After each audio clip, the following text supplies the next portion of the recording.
Alright, hell yeah. So start to finish, what we're going to do is we're going to blow up my raft. Now, mainly this video is highlighting, a little shot pump. 18-volt battery. This is the rigid one. Now, it already comes with a nozzle. The nozzle's cheap as, though, and the two little nubbins that kind of hold it on don't really hold it on. So I have to actually throw a little piece of tape just to make my life halfway decent. Now, the nozzle that comes with these rigid is very similar to the one that the Gear Garage is peddling. So I don't know if the Makita just don't have a small nozzle, or you know what I mean. Gear Garage just kind of made one that's just sweet as. Because you do have the crosshairs that open up the valve. This one doesn't, so I have to keep the tubes open the entire way. Yeah, you know what I mean. So this pump doesn't do a good enough job to put air. If the valve is closed, you ain't getting air in. Where the NRS Blast, I have an NRS Blast that hooks up to your car. Now that can overcome a closed valve. You really don't want to, because the car pump, the NRS Blast, the impeller, the blade part of the pump, the electric pump will heat up and melt. I've seen that happen. Person brought theirs in. It was just a melted impeller.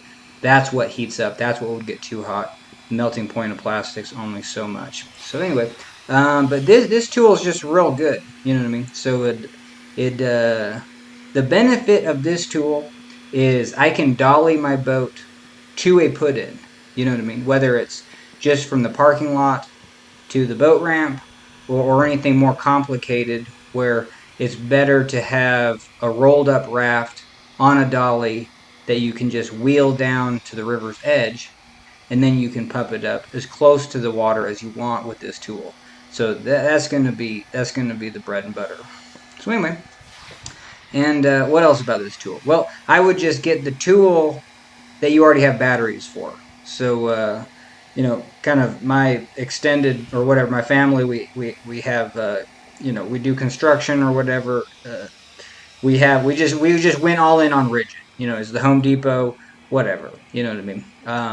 That's our brand loyalty, is to rigid. Just because you don't want to be spreading thin and get like a Ryobi this and Milwaukee that. So anyway, just want to share some thoughts about the rigid. Now this tool is literally like only $70 or something. I swear it's only like $70 without a battery. So I mean, it's your cheapest go-to if you already have batteries. Now I don't know what the other ones are, but this rigid one, man, they're pretty cheap. You know what I mean? Hell yeah.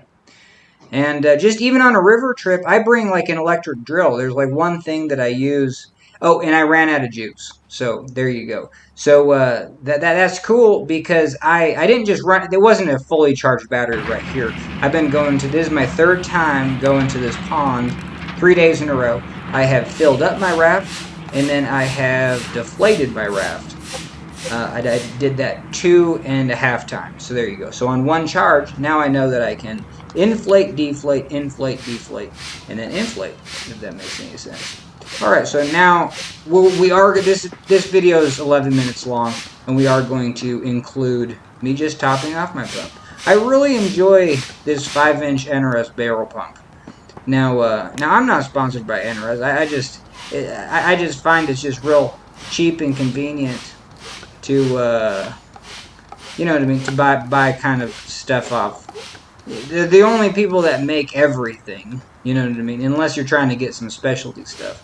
But this 5-inch barrel pump, it'll cost you arm and a leg, but man, it's well, I don't know, the tube's kind of ripped apart once, but I was able to fix it. It kind of rips off where the duct tape is, and then also it kind of tore near the valve, so I just had to chisel that up, heat it up with the heat gun, and then stick it back on the bottom valve. Now, I don't know why I'm just saying why this pump's totally falling apart, but yes, the glue finally came undone from the base and the actual cylinder itself. So those two are not even attached, but you know what I mean. I can easily just throw some PVC glue in there. But for the time being, it's a pressed fit, and I'm okay with that. Alright, so I got my method to pump this boat up. It's got 3 chambers, one in the front, one in the back. I should have been talking, well, you really can't see from this angle, but you don't want to overinflate one chamber, especially with a 3-chambered boat. It gets a little bit difficult to figure out um, what am I saying? Well, if you overinflate one chamber, it'll start to butt in between, like where the baffle would be. You'll start to get like a butt shape, and that's when you know, like, hey, you got to even it out. So while I was pumping that up, I was putting fingers on both sides of the baffle. That's one way. All you have to do is throw a palm down or some fingers on one side of the baffle and the other side. You know what I mean? That separates 2 chambers, and you can get a pretty good feel for if one chamber has more pressure than the other. Because other than that, you just want evenness. And then I walked on the boat just to make sure it was totally topped to my satisfaction. Now, I always just pump up my boat just way more than I need to, you know what I mean? I don't approach the 4 psi, but we do, on the NRS gauge, it's 2.5 psi. Alright, future rafter right there.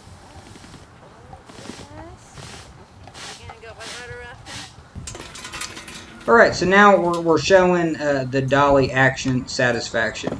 I forgot to actually hook that back, flip creature craft thing on, but hell yeah, we're ready to go. I could just load up my boat. I was just kind of experimenting with it. This is the first time I've actually put the creature craft thing on the back and dollied it down to the river.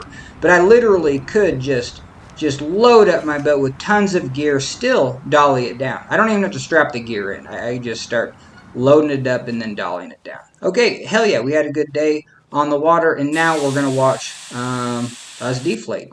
You know what I mean? So hell yeah, it was only about 6 minutes, 6.5 minutes, 7 minutes to get down to the water.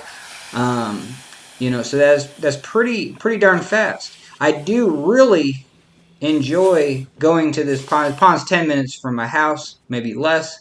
And hell yeah, it's just a good workout to actually get dialed in on inflating, deflating, topping off, rolling up boats. So we're actually going to end this video deflating and then rolling up, you know what I mean? Because if you do use this as a deflator, I highly recommend it.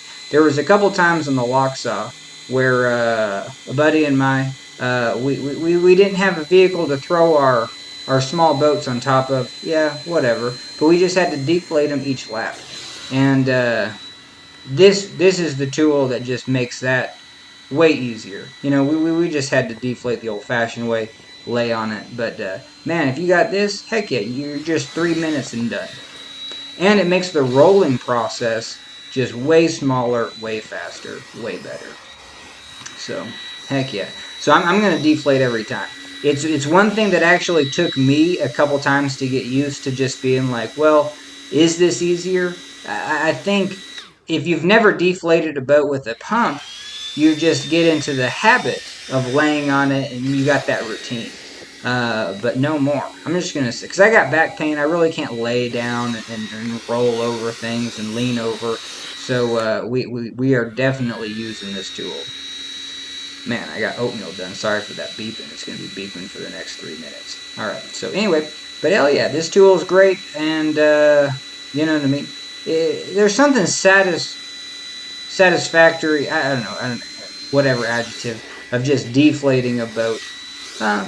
You know what I mean? I guess it's a good way to tell if there's water in your boat or moisture. I mean, obviously you wouldn't want huge amounts of water, but if any water comes to the pump, there you go. And actually, you might be doing it a good service if you do have moist air. Then you actually can force that moist air out instead of just letting it deflate naturally. But anyway, hell yeah. So there you go. I folded it, and then I even hit that front part one more time, and that's just going to make it real easy. Now, I do move the pump just in case I need it on those last two, but nah, those are in such a good place that they just squash the air right out. But anyway, alright, so we're going to end this video. In the next minute and a half, I'm going to show you my strapping method. I always put my boat on a hill. We bring it back into frame. But then you can just roll the bow line around it and then make sure it's nice and tight. All right, and I get the boat towards you, and then so I make sure that bow line is tight around, and then I just find anywhere kind of low, get that through, pull it tight, and then just pull up the loop, get the loop real small. Perfect. Now I'm just grabbing a bite, and now we're just daisy chain city. You know what I mean? Yeah, that first knot is going to be your tight one, but hell yeah. And now, where's my dolly? Oh, it's back in the car. So we put that up, and then I got to go walk back to the car to get the dolly. All right, hell yeah.